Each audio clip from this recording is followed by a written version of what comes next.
So we're now on to action, which is the height of the strings off the frets. Dead important. You want high action, higher height of strings off frets if you are playing with slide, because you do need to get a bit of purchase on the strings of the slide, and if you're too flat, too low, you can hear you're actually fretting with the slide. You can hear it rolling across, which you don't want. Similarly, if you're playing with your fingers and the action's really high, it's pretty tough to push down all the time, and you're going to like hurt your fingers, run out of stamina quite quickly. So going into the close-up, generally we look at fret 1, so the crown, the very top of the fret, and the very underneath of the string.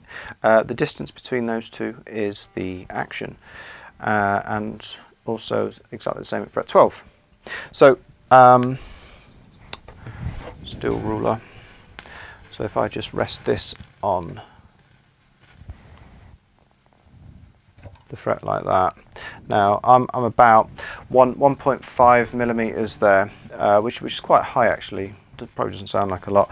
And up here I'm about 3 mil, so I'm just resting right on top of the crown and looking at the exact point where it's the underneath of the string. So this is a pretty high action on this one. Okay, so we're back to another 3-string, the original 3-string guitar. So this action's slightly lower, so I'm now at 1 mil here, and right up on fret 12 it's about 2.5 mil, so it's just slightly lower than the other one. Now 0.5 mil at either end doesn't sound like a lot, but it actually does feel quite different. So it's just that little bit easier for playing. I can't kind of be too heavy on these. Particularly because this string's actually a bit thinner, because it's that unwound one as well. So I've got to just be a bit more careful with the slide, but it's a good compromise for if you want to play in both ways. So I'd recommend, if you want to play on the same instrument without having to alter the nut or anything, about 1 mil here, about 2 mil here, that works pretty well. Now I actually ordered another nut. So the original guitar that came, I'll go over these guitar manufacturers in a moment. This was like 0.5 here. Played really nicely for fretted stuff. I just found it, because I'm probably a little bit of a heavier slide player maybe than some people, particularly because I've got this heavy chunky brass thing. So I found it was just too sort of delicate. So I got a couple of extra nuts. I've actually got one that's like 1.5 here, which is great for slide, but it's too high on this particular instrument. It's too high for keeping good intonation, so just when you play fretted notes at different places,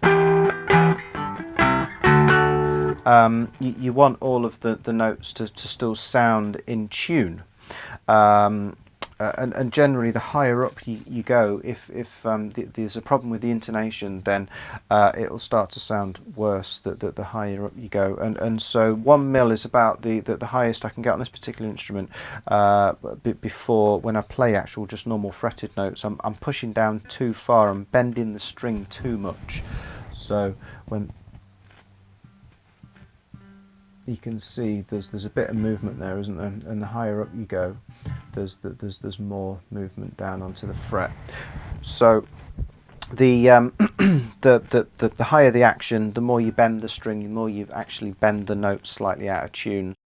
If you're building one, you can obviously you don't have to start again. You can just use different height, different size nuts. Quite a lot of the time people use like machine screws. You got a nice sort of DIY ethic to the thing, so you can just try and find like different thickness machine screws and find something that works for you. But don't forget to measure particularly this fret 1 distance here. So another thing that's dead useful to think about, we often have floating bridges on cigar box guitars, which means that this will move around. You know, on a standard electric, it's a fixed bridge. So if you've got a floating one, you can move this around to get the intonation, the tuning correct. So you have like the correct scale length from the nut to the saddle. Or if you have a fixed bridge, you can normally move the individual saddles up and down using like a little screw function. But this is a floating one. So how we check the intonation is very simply we have to play a harmonic. So this is fret 12. Now I'm going to pop this onto the bridge pickup because it will make the harmonics sound stronger.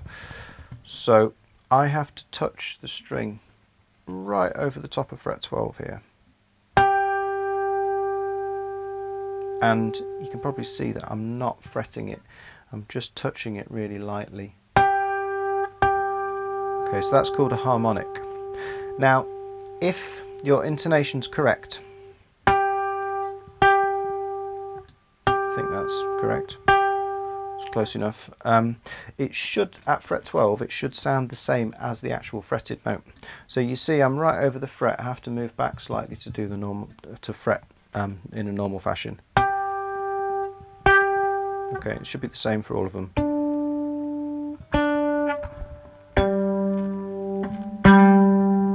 Okay, if it's out, basically if I go like this and the fretted note sounds like that,